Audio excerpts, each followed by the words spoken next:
Assalamu alaikum warahmatullahi wabarakatuh. Ashama harka funedda wattoota hordoftoota maatii channela keenyaa jirra jirtu.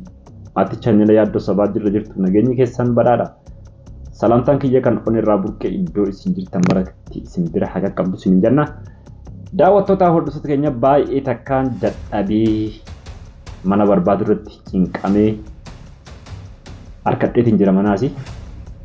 Har'ammoo meeshaa guruuf hin deema. Ijoollee hiriyoota kiyya warra as keessa waliin jirrus itti meetiin ture kottaatii meeshaa na waliin guuraa jedheetiin ture bakka anan jiru kanarraa manni baay'ee fagaata taaskii sadii iddoo sadii taaskii kortaa kanaaf haati manaa iddoo nan itti galuu deemu kana hin beeku dhageesseetu hin beeku fakkaate rakkooni nan argisan isilleen xiqqoo haa agartu hanga guyyaa tokko lamaa bilbila kiyya nin cufaa jalaan kaasu yoo isin ijoollee si barbaadde manatti hin deebisna. Manallee manaatti meeshaatti guruu deemullee isiniin garsiisaa isiniifin sawwaraa viidiyoo nu faana turaa isinin jenna. Assalaamu alaikum warahmatullahi wabarakatuh.